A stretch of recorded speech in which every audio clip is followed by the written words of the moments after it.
Ini dengan Profesor Dr. Suhandi Cahaya, SHMH MBA. Betul yang mulia. Betul ya. Saudara lahir di Palembang 22 Juli 54. Iya betul. Profesi saudara ini banyak ya. Salah satunya sebagai dosen pasca sarjana Fakultas Hukum Universitas Jayabaya Jakarta. Alamat saudara Jalan Gajah Mada nomor 10 lantai 2 Jakarta Pusat, benar? Betul yang mulia. Di sini juga pendidikan juga ini. Agamanya apa saudara? Agama Kristen. Kristen?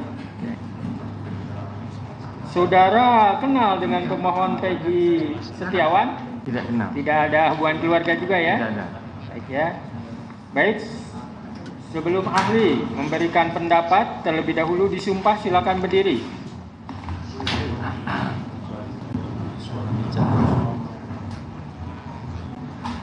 Oh iya Pak.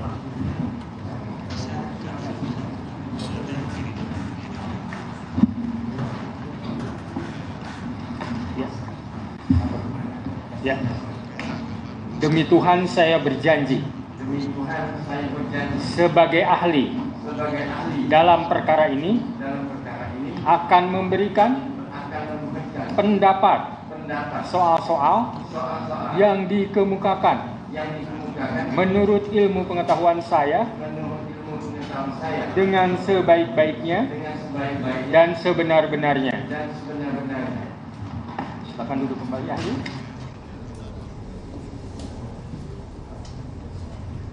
Kepada termohon, saudara mau mengecek surat tugas ahli? Kalau mau mengecek silakan.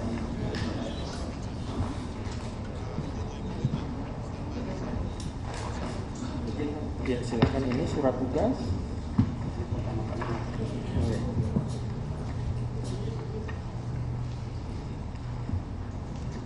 Ini juga ada kurikulum.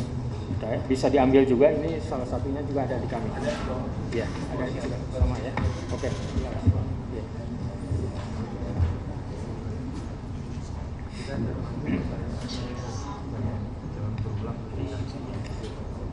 Terkait dengan ahli yang dihadirkan oleh pemohon, dari termohon ada tanggapan? Tidak ada ya, berarti kita lanjut untuk pemeriksaan ahli.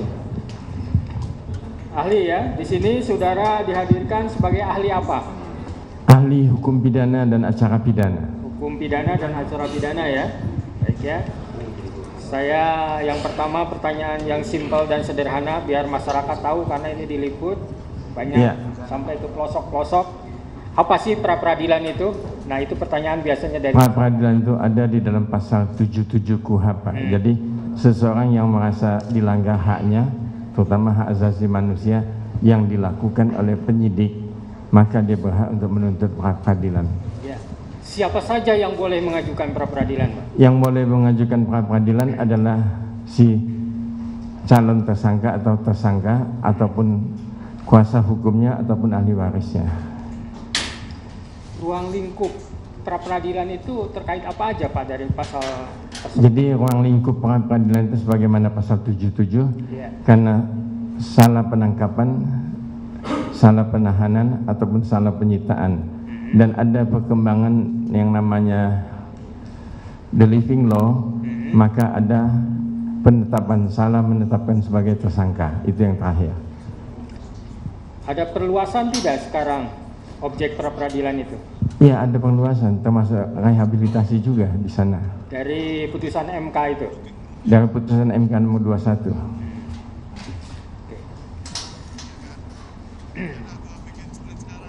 Syarat sahnya untuk ditetapkan jadi tersangka itu gimana Pak? Jadi syarat sahnya untuk ditetapkan sebagai tersangka, minimum dalam penyidikan itu ada 2 alat bukti. Iya. Dan ada juga Perkap dari Kapolri nomor 6 tahun 2019, itu yang banyak dipegang oleh penyidik. 2 alat bukti itu hanya ditinjau dari segi kuantitas atau juga kualitas? Kualitas dan kuantitas. Dua-duanya? Ya. Hakim pra peradilan sejauh mana menilai kualitas dari alat bukti tersebut?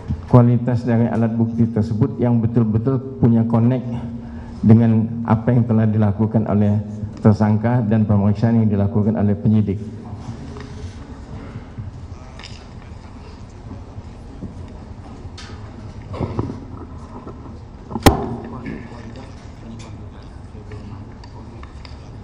Sebelum seseorang ditetapkan jadi tersangka, apa yang sebaiknya dilakukan oleh penyidik sesuai dengan prosedural KUHP?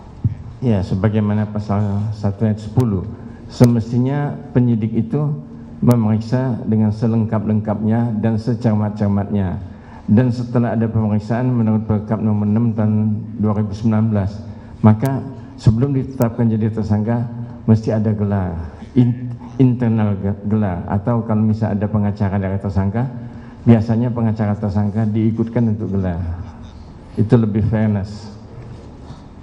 Kapan penyidik itu harus mengumpulkan alat bukti? Sebelum tersangka ditetapkan atau sesudah tersangka ditetapkan? Sebelum ditetapkan jadi tersangka mesti ada alat bukti.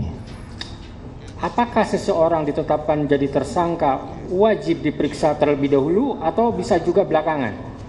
Jadi seseorang ditetapkan sebagai tersangka, apakah yang pertama mungkin dia tertangkap tangan? Kalau dia tidak tertangkap tangan, mungkin ada laporan dari seseorang atau dari pengaduan yang mana si pelapor itu telah memberikan alat bukti yang lengkap kepada penyidik.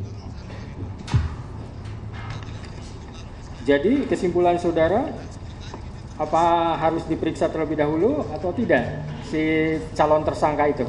Ya, semestinya biasanya di dalam hukum acara pidana itu ada saksi pelapor, dia datang ke Polda, Polres, Polsek ataupun ke kantor polisi, bikinlah dia laporan sebagaimana pasal 108 KUHP. Nah, setelah diperiksa oleh penyidik yang piket pada waktu itu, misalnya ada bagian konsultasi kriminal umum ataupun kriminal khusus, dan setelah itu diperiksa kriminal umum, ditandatangani oleh yang jaga pada waktu itu dan dapatlah namanya surat laporan kepada si pelapor. Nah, hasil daripada itu diperiksa oleh unit-unit masing-masing. Jadi dari tempat pelaporan 108 tadi dibuang ke belakang atau dipindahkan ke belakang dan jatuhlah pada unit harda atau jatuhan keras atau apa. Nah, di situ mulai seminggu sampai 2 minggu kemudian dipanggillah si pelapor tadi. Setelah pelapor dipanggil saksi-saksinya yang lebih lengkap. Nah, kalau misal polisi tidak yakin, maka dipanggillah ahli ikut. Nah, setelah itu sudah banyak yang diperiksa sebagai saksi ataupun sudah ada ahli, maka sebelum ditetapkan jadi tersangka, maka penyidik mesti mengadakan gelar sebagaimana Perkap nomor 16 tahun 2019 pasal 25 kalau.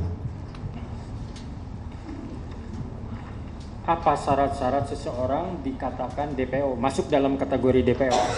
Seseorang kalau dikatakan sebagai DPO, dia dipanggil tidak pernah datang kepada penyidik, dan penyidik sudah capek mencarinya, tidak ketemu-ketemu, maka diterbitkanlah DPO, yang mulia. Apakah pemanggilan itu bersifat imperatif? Ya, pemanggilan imperatif. Berapa kali? Ya, paling minimum 2 kali. Saudara bilang imperatif, apakah ada dasar hukumnya terkait hal tersebut? Gimana yang mulia? Ada dasar hukumnya terkait dengan harus ada pemanggilan? Ya, mesti ada pemanggilan ya. Di dalam KUHP. Dalam KUHP? Ya. Dalam pasal apa, Pak? Lupa saya. Lupa ya, mengenai pasalnya. Yang jelas menurut saudara harus ada ada dasar pemanggilan. hukum. Iya. 2 kali minimal. Iya. 2 kali minimal. Setelah itu? Kalau tidak ada dipanggil tidak datang, itu kan kewenangan daripada penyidik, dia bisa menjemput si tersangka atau saksi ataupun apa juga. Oke. Sekarang dalam pra peradilan ada berapa macam putusan yang bisa dijatuhkan oleh hakim? Yang bisa dijatuhkan oleh hakim tuh masalah penetapan sebagai tersangka, salah penahanan, salah penangkapan, dan salah penyitaan. Syarat ininya apa? Putusannya jenisnya misalnya, apakah putusan dikabulkan, ditolak, atau ada yang lain lagi? Putusan dikabulkan, ditolak, atau tidak dapat diterima. Ada 3? Ya. Ditolak, dikabulkan, tidak dapat diterima. Kalau dikabulkan dan ditolak udah jelas lah ya. Iya. Nah, sekarang yang tidak dapat diterima itu apa? Kalau Kriterianya. tidak dapat diterima itu materi yang diajukan oleh pemohon tuh tidak connect dengan pasal-pasal di dalam pasal 77 sampai pasal 85 KUHP. Tidak connect. Atau sesuatu permohonan atau gugatan yang kabur bisa juga jadi alasan. Iya, bisa permohonannya obscurable gitu. Nah, terkait obscurable dari permohonan pra peradilan, apa sih obscurable dalam permohonan pra peradilan? Jadi misalnya obscurable dalam permohonan pra peradilan, umpamanya bahwa salah penangkapan, salah orangnya, atau misalnya salah penyitaan karena waktu penyitaan penyidik tidak ada izin pengadilan, atau salah subjek hukum yang mau ditangkap atau yang mau ditempatkan jadi tersangka tuh orangnya tidak betul, umpamanya kasus Sengkon dan Kata yang pernah dulu almarhum. Kalau dalam permohonan pra peradilan mencampur adukan antara materi pra peradilan dengan materi pokok perkara, apakah itu juga disebut dengan obscurable? Ya. Menurut ahli? Ya betul. Menurut ahli ya seperti itu ya. Terkait dengan masalah pelaku atau bukan pelaku, apakah menjadi ranah dari hakim pra peradilan? Bukan. Bukan.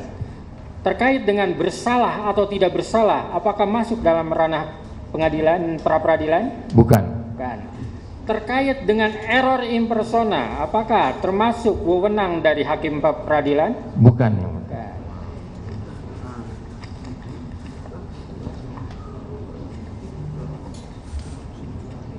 Jadi yang harus diolah oleh hakim pra peradilan apa sebenarnya dalam putusan? Yang mana gimana pertanyaannya? Yang akan dituangkan atau diolah dalam putusan yang akan dijatuhkan, apakah hanya bersifat formalistik aja atau bersinggungan dengan materi? Bersinggungan mesti. Kenapa itu misalnya tidak dapat diterima, kenapa itu ditolak, dan kenapa itu dikabulkan. Bersinggungan? Ya. Di mana titik singgungnya? Jadi kalau misalnya seperti yang Mulia katakan tadi, apakah ini ranahnya pra peradilan, hakim pra peradilan, atau ranahnya hakim pidana? Kalau itu dimasukkan dalam satu permohonan, maka itu menjadi obscurable. Oke, tadi saudara ahli mengatakan yang seperti error in persona tidak boleh dimasukkan dalam permohonan pra peradilan, konsekuensinya bisa obscurable. Kalau gitu, error in persona itu bisa diajukan di mana? Itu diajukan ketika kasusnya dilimpahkan dan disidangkan kasus pidananya. Dalam pokok perkara kan ada eksepsi, ada pledoi, di mana diletakkannya? Di eksepsi. Di eksepsi. Berarti bukan di pra peradilan ya? Bukan. Oke.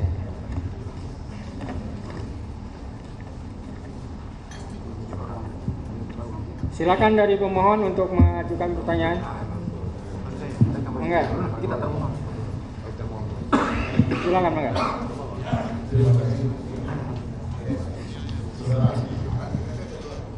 Saudara mengatakan bahwa salah orang begitu menjadi domain pra-peradilan.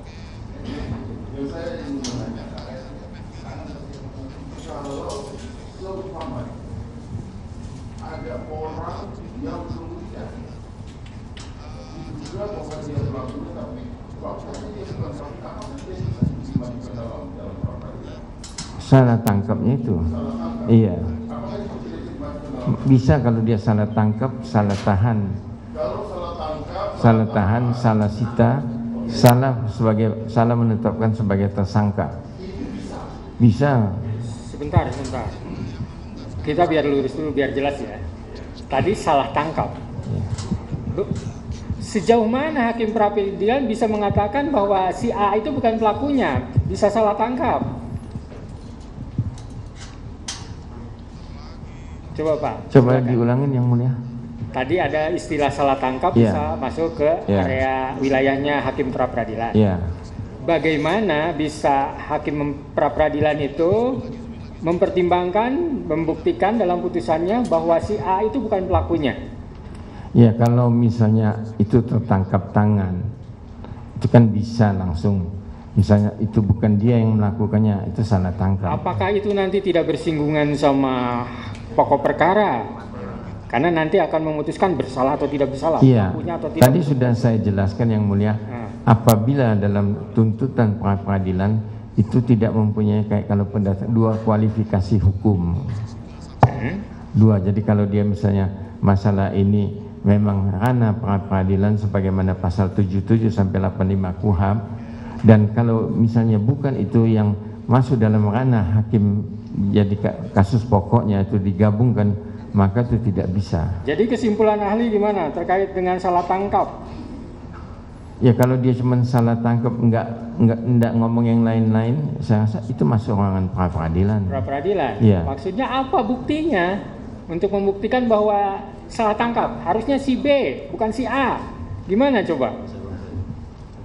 Apakah itu tidak masuk ke pembuktian? Membuktikan bahwa nanti akan terkait dengan unsur barang siapa?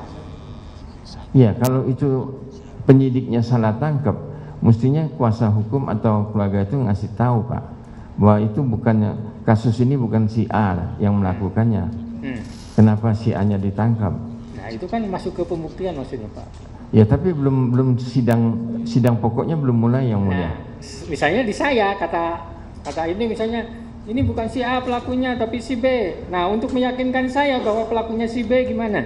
Nah, itu kan saya bilang dengan letter aja, dengan surat yang mulia. Jadi pemohon atau kuasanya tulis surat kepada penyidik, Pak, Bapak salah tangkap, Pak, yang melakukan ini bukan si A. Nah, ini saksinya dengan lengkap diajukan saksi-saksi, boleh di BAP saksi-saksinya bahwa itu bukan dia. Nah, terkait dengan saksi-saksi itu, apakah itu tidak masuk ke pokok perkara, Pak? Bukan formalitas. Sementara hakim itu hanya formalitas. Iya, itu belum sidang yang mulia. Belum sidang? Iya. Ini lagi berbicara tentang sidang, Pak? Iya, belum sidang. Jadi waktu itu, jadi si yang merasa keluarganya ditangkap atau kuasa hukumnya, dia ajukan objection kepada polisinya, kepada penyidik. Sekarang taruhlah masuk ke persidangan seperti yang perkara ini kan. Nah, gimana mensikapinya? Kalau misalnya sudah masuk dalam persidangan, itu permohonan tadi tidak bisa punya dua kualifikasi hukum yang mulia. Jadi kalau misalnya dia salah tangkap aja yang diproses. Kalau dia salah tahan aja permohonannya. Atau kalau dia salah sita atau salah sebagai penetapan tersangka, 1 poin, nggak bisa 2 poin atau 3 poin diborong sekaligus. Jadi salah tangkap kesimpulan saudara gimana? Pra peradilan atau pokok perkara? Jadi kalau misalnya ketahuan salah tangkap itu, kan pembuktinya mestinya di dalam pokok perkara itu sudah diperiksa saksi-saksi segalanya, ketahuan bahwa penyidik itu salah tangkap. Tapi kalau awal misalnya salah tangkap masuk dalam pra peradilan, nanti kan obscurable itu yang mulia. Gitu ya pendapat ahli, kalau dimasukkan ke pra peradilan malah obscurable karena seyogianya harus melalui pokok perkara. Atau setidaknya sebelum digelar perkara sudah ada komplain gitu. Iya, sudah ada objection, ada komplain kepada penyidik. Di luar sarana dari persidangan. Iya, di luar itu. Silakan lanjutkan. Saudara, saya ingin menanyakan bahwa berdasarkan putusan Mahkamah Konstitusi telah dibuatkan perluasan seperti saudara tadi menyampaikan. Iya. Penetapan tersangka. Nah, penetapan tersangka ini ketika dikaitkan dengan terjadinya error di persoalan atau salah tangkap, apakah penetapan tersangka ini bukan merupakan risiko dari penetapan tersangka tersebut? Ya, PH.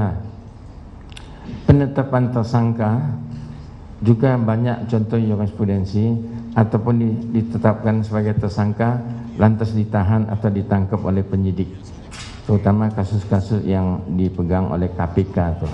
Nah, itu memang termasuk ranah peradilan. Ya. Saya ingin menegaskan bahwa salah tangkap supaya kita dapat gambaran tegas bahwa salah tangkap itu adalah ranah dari peradilan. Betul.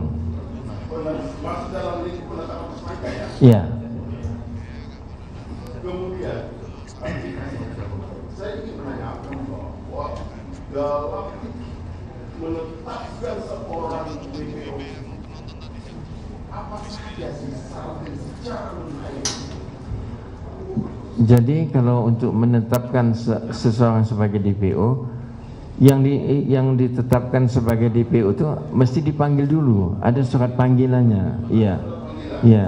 Saya bertanyakan, boleh nggak seumpama ada seseorang ditetapkan sebagai DPO, katakanlah yang ditetapkan sebagai DPO 2010. Ya.